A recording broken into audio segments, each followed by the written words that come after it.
누가복음 20장 9절부터 18절입니다.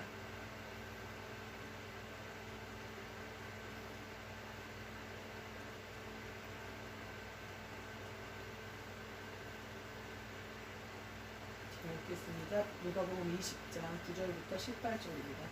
그가 또 이 비유로 백성에게 말씀하시기 시작하시니라.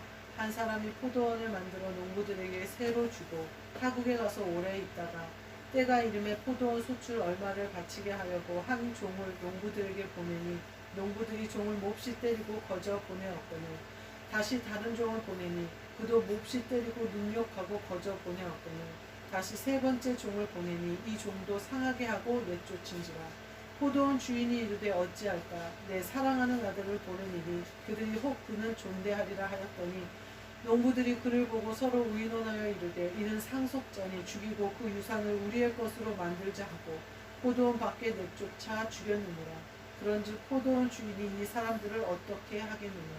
와서 그 농부들을 진멸하고 포도원을 다른 사람들에게 주리라 하시니 사람들이 듣고 이르되 그렇게 되지 말아지이다 하거늘 그들을 보시며 이르시되 그러면 기록된 바 건축자들의 버린 돌이 모퉁이의 머릿돌이 되었느니라 함이 어찌미냐.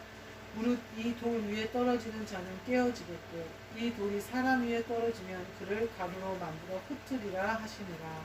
아멘. 오늘 말씀은 모퉁이의 머릿돌이라는 말씀으로 함께 은혜를 나누죠. 이 모퉁이의 머릿돌이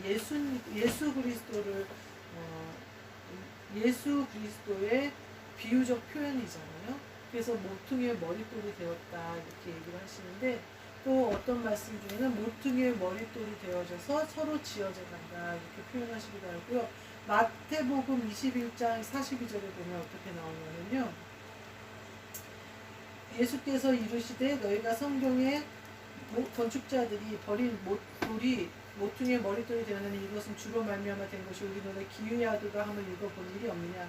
그러므로 내가 너희에게 이르노니 하나님 나라를 너희는 빼앗기고 그 나라의 열매 맺는 백성이 받으리라 이렇게 표현해요. 그리고 뒤에 돌 위에 떨어지면 깨지겠고 돌이 사람 위에 떨어지면 흩어진다 이렇게 얘기를 하시거든요.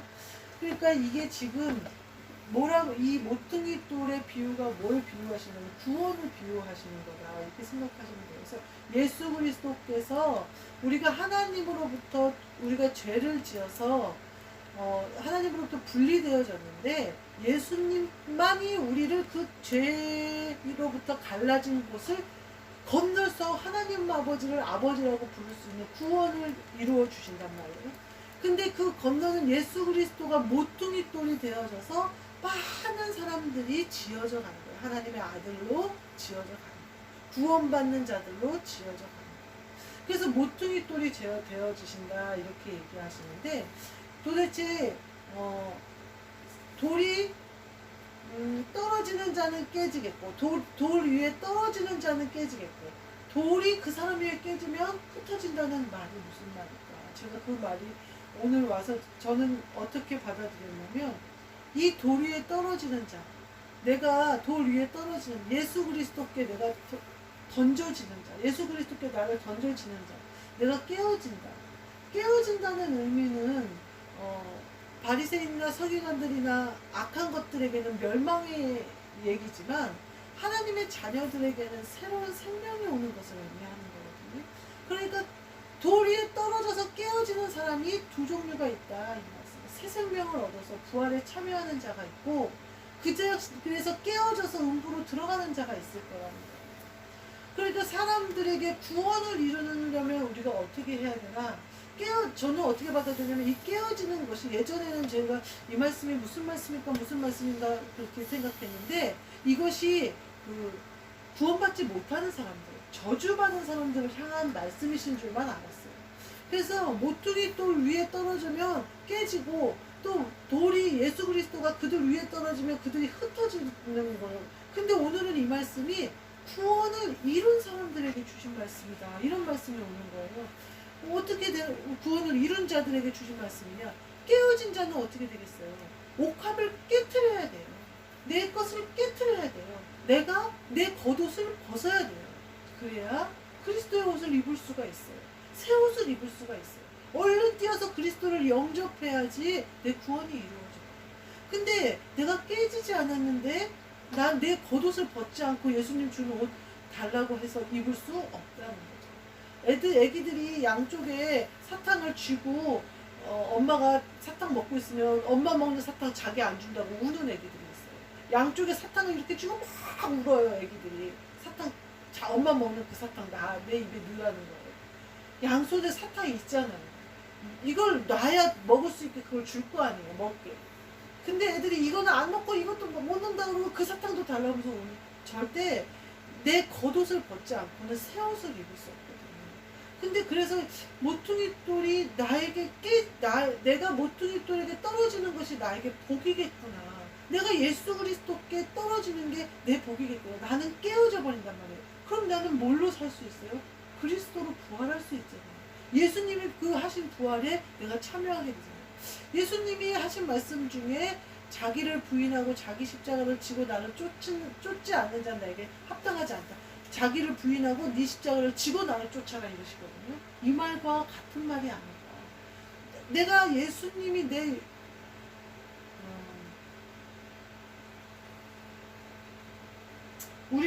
내가 예수님 위에 떨어져서 나 자신이 부인되어질 때, 깨어졌을 때 구원이 이루어진다.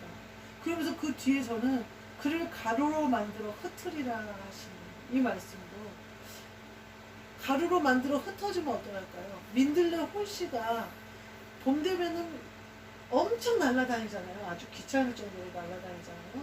그것이 어때요? 또 흩어져가지고 그 다음 해에 보면요. 바람에 의해서 민들레 홀씨가 어디 이렇게 뭉쳐있는 곳에 또 거기에 많이 나요. 그러니까 이것을 의미하신 것이 아닐까.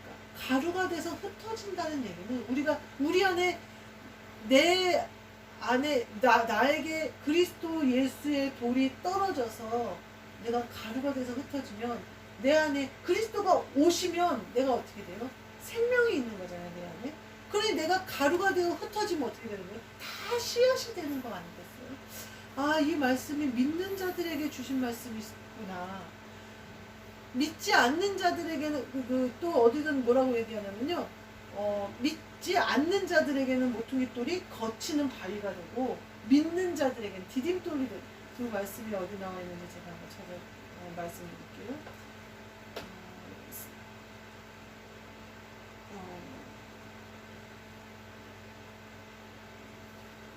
베드로전서 2장에 있어요.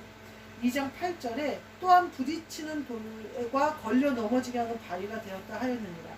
그들이 순종하지 아니함으로 넘어지나니 이는 그들이 기도를 이렇게 정하신 것이라. 그러나 너희는 택하신 족속이요 왕 같은 제사장들 이렇게 표현하시거든요. 베드로전서 2장 7절 8절 9절에 나오신 말씀. 7절에는 뭐라고 하냐면요. 너희에게는 보배이나 믿지 않는 자들에게는 건축자들의 버린 그 돌이 모퉁이의 머리돌이 되고 또한 그들은 부딪히는 돌이 되고 그러나 너희는 왕같은 제사장. 어떻게 된다는 거예요? 신분이 바뀐다는 거잖아요. 우리의 신분이 나 자신에서 뭘로 예수 그리스도의 신분으로 우리가 바뀌는 걸 말하는 거예요.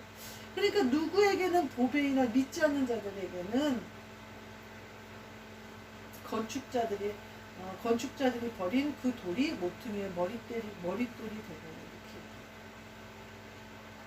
이렇게. 이 모퉁이의 머릿돌이 또한 부딪히는 돌과 걸리는 바위가 돼요. 그러나 우리에게는 우리의 모든 것을 변화시키는 내 헌옷을 벗어버리고 내 새 옷을 입게 하시는 그러한 결과가 된다. 구원을 이루는 자들에게 주신 말씀이겠다. 이 말씀이 우리의 구원을 위한 말씀인데 그 앞에 보면 농부의 비유가 나와요. 예수님이 이 비유를 하시고 나서 모퉁이 머릿돌을 얘기하셨어요. 여기에 뭐라고 하냐면 농부에게 땅을 맡겨놓고 먼 곳에 가서 오래 있다 오는데 소출을 얼마를 받을까 해서 종을 보냈더니 종을 때리고 구박하고 빈손으로 보낸다고. 그러니까 주인이 고민하다가 아들을 보내요. 그랬더니 아들을 상속자다 그러고 더 죽이려고. 어제 적은 일에 충성된 자는 큰 일에도 충성된다. 제가 그 말씀을 가지고 함께 은혜를 나눴는데요. 오늘도 그 말씀과 비슷한 말씀이 아닌가 싶어요. 농부들에게 땅을 주인이 맡기셨는데 주인에게 충성스러운 농부는 어떻게 하겠어요?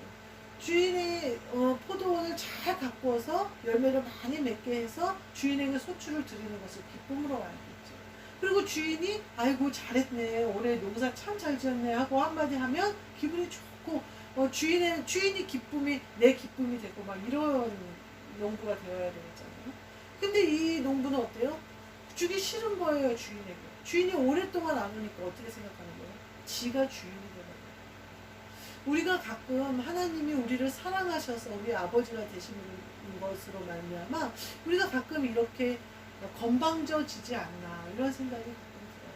제가 하나님이 나에게 잘했다 하셨을 때 기쁘고 좋은데 하나님은 늘 당연히 나에게 칭찬하는 사람, 하나님은 늘 나를 사랑하시는 분, 물론 예수 그리스도께서는 말할 수 없이 우리를 사랑하시고 또 중보하시고 하셔요.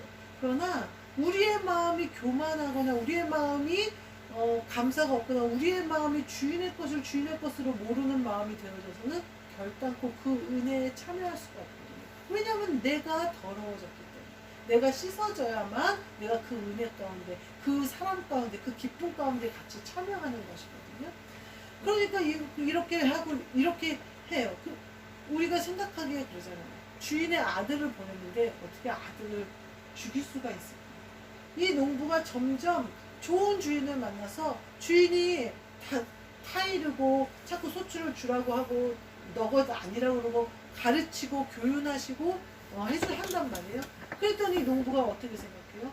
그는 상속자니 그를 죽이고 그의 것을 빼앗자 그런다. 이것은 마귀가 하는 행동이에요. 상속자를 죽이자라고 얘기하는 것, 누구를 죽이자라고 얘기하는 것은 마귀가 하는 일이고요. 살리자 하시는 것은 하나님이 하시는 일이다 생각하시면 돼요. 에덴 동산에서 하와를 유혹한 뱀이 선악과를 얘기하잖아요. 그러면서 뭐라고 하와한테 거짓말을 하냐면 결단코 죽지 아니하리라 경고하거든요. 그 뱀의 목표는 뭐예요? 마귀의 목표는 뭐예요? 죽이는 것에 있어요. 하나님의 목표는 뭐예요? 생명과에 있어요. 살리시는 것에 있어요. 그러니까 아담과 하와가 에덴 동산에 살 때는 어때요? 당연히 생명 가운데 하나님과 동행하고 하나님이 지으신 거 이름 지으면서 생명을 불어넣으신 대로 그대로 살잖아요. 근데 그 생명을 죽이는 것에 뱀은 편향이 돼 있다. 그러니까 모든 것을 죽이는 것은 마귀가 하는 일이다 이렇게 생각하시는 거예요. 근데 여기 뭐라고 하냐면 상속자니 죽이자. 우리가 주인의 것을 주인의 것인 줄 모르면요, 나중에는 우리가 예수님을 죽이고도 내가 누구를 죽였나니까 한단 말이에요. 내가 예수님을 죽이는 게 다른 일이 아니에요.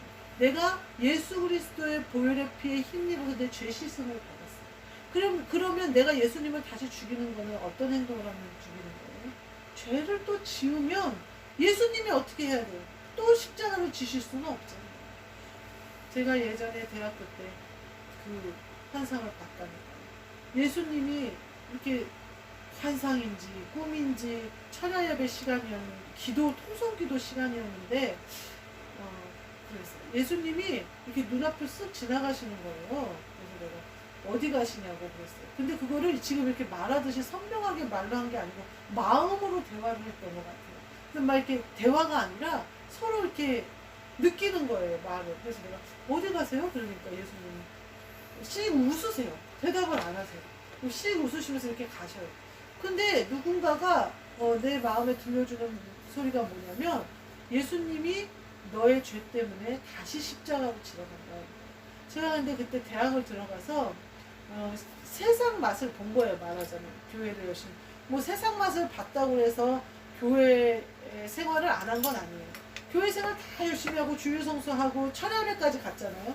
다 예배에 참석했는데 세상적으로도 논 거예요. 근데 그때 생각에는 어떻게 생각했냐면 난 구원받았고 하나님의 자녀이기 때문에 내가 세상을 어디 가서 어떻게 놀든지 간에 상관이 하나님의 그 은혜나 구원에서 끊어질 일이라고 생각을 안 하는 거예요. 그리고 죄는 당연히 언제든지 씻을 수 있으니까, 그리고 그 세상에 가서 그렇게 노는 게 그다지 죄라고도 생각하지 않아요. 그랬는데 예수님이 누군가가 내가 이렇게 속에 들려주는 말씀이 너 때문에 십자가를 또 지셔야 된대 그러는 거예요. 그리고 내가 막 예수님을 불렀어요. 아니 예수님 또 그렇게 십자가를 지셔야 될 것만큼 이게 큰 죄라면 내가 이렇게 세상에서 놀고 이러는 것이 예수님이 그 죄 때문에 또 십자가를 지셔야 될 정도의 그 죄라면 내가 안 하면 되지 않냐. 그거를 뭐 또 지러 가시냐. 그러다가 확 깼던 환상의 기억이. 그건 뭐예요? 내가 예수님을 또 죽이는 행동이었던 거예요. 근데 제가 그 20살 때 생각은 어때요? 그건 죄가 아니라고 생각한 거예요. 왜요? 다 하는 일이니까. 대학 들어갔더니 다 하는 일이에요. 나이트 가고 먹고 마시고 하는 건 다 하는 일이에요. 근데 제가 보기엔 그게 주인이 돼버린 거예요. 세상에 노는 게 주인이 돼버린 거예요. 만약에 제가 그 환상을 보지 않았더라면 점점 교회를 멀어졌을 수도 있고요. 점점 세상에 빠져들어갔을 수도 있어요.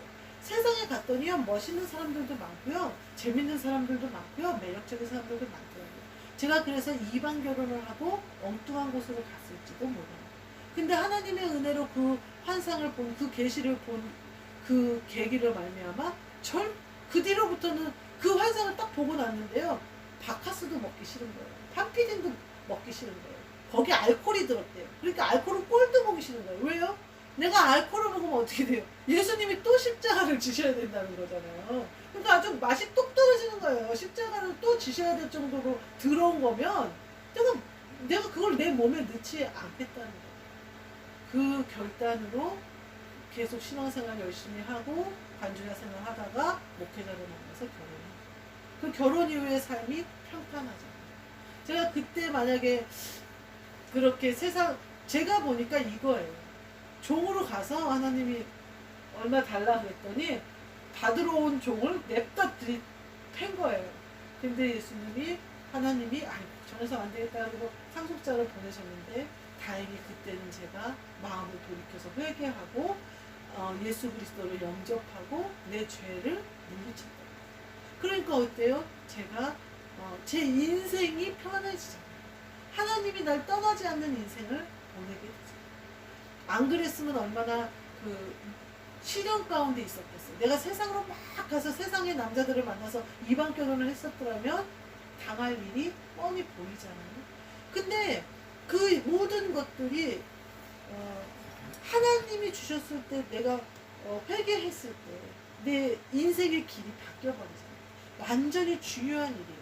내가 씻느냐 씻지 않느냐, 죄가 죄인 줄 아느냐 모르느냐, 내가 더러운 줄을 하나님이 경고를 하세요. 솔로몬에게도 경고를 하셨어요. 솔로몬에게도 경고를 하셨는데 솔로몬이 듣지 않았어요. 하나님이 경고 안 한 사람이 없어요. 하나님이 선택한 자녀들은 반드시 경고를 하셔요. 근데 경고를 우리가 어떻게 생각하는 거예요? 가벼이 여기는 거예요. 가벼이 여기면요, 우리는 또 예수님을 죽인다는 거예요. 우리가 그 베드로가 뒤에 바울이 뒤에 뭐라고 하냐면 그때 구약에서 율법을 어기고도 불쌍히 여김을 받지 못하고 죽었거든. 하물며 영광에 참여하고 나서 그 피를 하찮은 것으로 여긴 자들이 받는 벌은 어떠하겠느냐 이렇게 보시거든요. 네가 예수 그리스도의 구원을 알고도 그것을 하찮은 걸로 여긴 그 벌은 얼마나 더 크겠느냐라고 얘기해요. 사람들이요, 내가 하나님께 벌을 받는다 그래요. 그렇지 않아요. 내 죄가 나를 하나님으로부터 멀어지게 하는 거예요. 그게 우리에게는 벌인 거예요. 그게 벌인 거예요. 심판이 이미 받았다 그런다. 믿지 아니함으로 심판을 이미 받았다 그래요. 왜 그 이유가 뭔지 아세요? 믿지 않으면 하나님께 갈 수가 없기 때문에 그래요. 예수 그리스도를 믿지 않고 하나님께 갈 수가 없어요. 그러니까 끊어지잖아요. 구원이 이루어질 수가 없는 거예요. 그러니까 심판은 이미 이루어진 거예요. 제가 만약에 세상에 가서 막 그 세상 결혼을 하고 막 그랬다면, 그래서 이제 하나님이 돌이키시고 다시 부르실 때 연단이 시작되어졌을 때 하나님이 나를 이렇게 힘들게 하신다, 그렇게 생각했을 거예요. 근데 그게 아니에요. 처음 시작이 길로 갔는데 하나님이 계시까지 보여줬는데도 내가 그쪽 길로 계속 갔기 때문에 회심하지 않았기 때문에 그 죄가 나를 하나님으로부터 끊어버린 거예요. 그러니 하나님이 다시 끌어내서 자기에게 되돌리고자 하는 과정은 내가 그 죄를 씻는 과정이 필요한 거예요.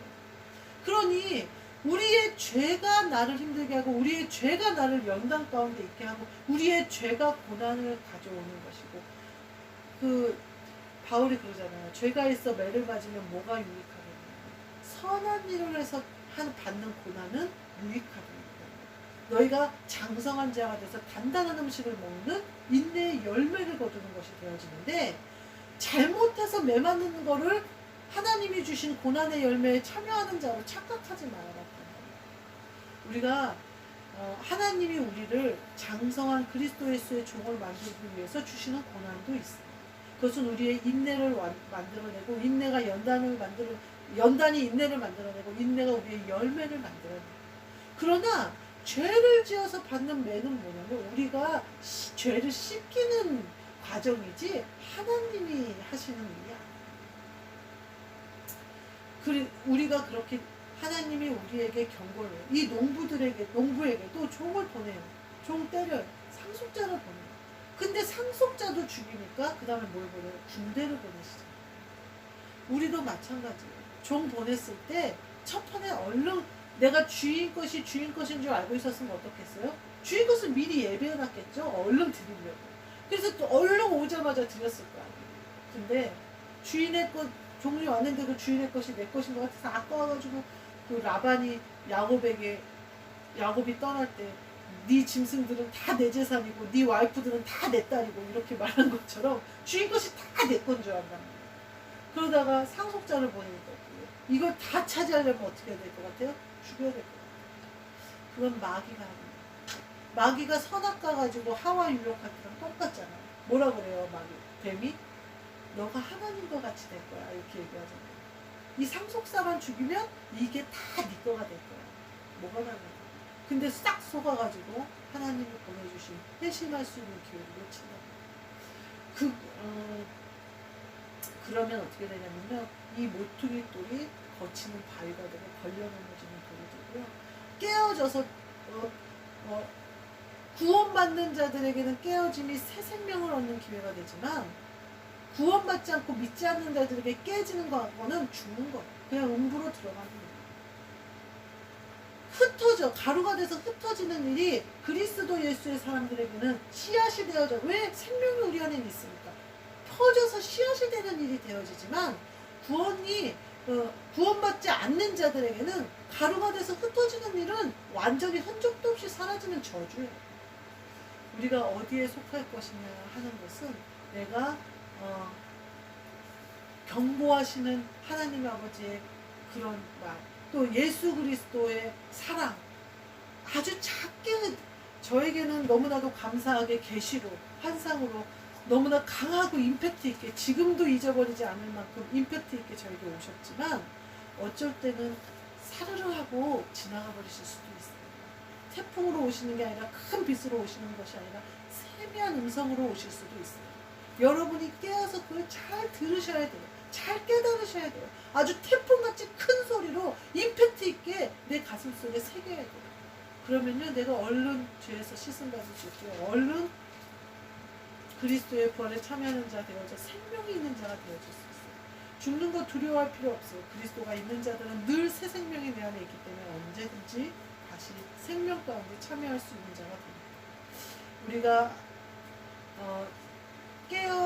깨어있고 겸비하고 서 있어서 어리석은 자가 되지 않고, 주인의 것을 주인의 것으로 알고, 상속자가 오면 더욱 기쁨으로 주인을 맞이하듯이 맞이하고, 그렇게 주인의 것을 예비해서 주인의 기쁨이 내 기쁨이 돼요.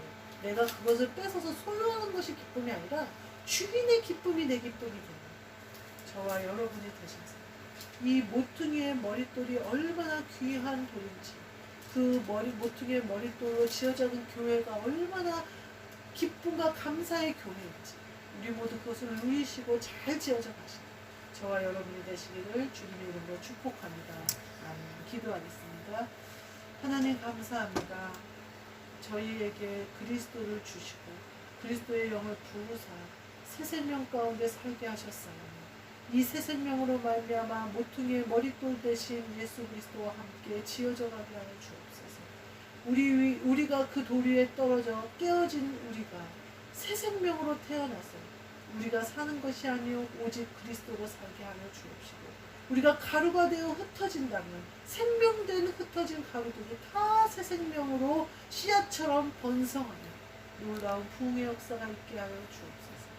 하나님 아버지께서 우리에게 주신 이 놀라운 은혜에 감사하며 주신 말씀과 환경의 음성과 거울들을 보며 죄를 씻고 늘 회개하여 깨어있고 겸비하여 서 있는 늘 준비되어 있는 그리스도 예수의 종들이 되게 하여 주옵소서. 예수 그리스도의 이름으로 기도합나이다. 아멘.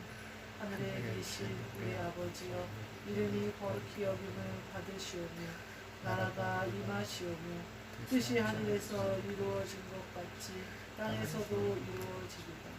오늘 우리에게 일용할 양식을 주시옵고, 우리가 우리에게 죄 지은 자를 사하여 준 것 같이 우리 죄를 사하여 주시옵고, 우리를 시험에 들게 하지 마시옵고 다만 악에서 구하시옵소서.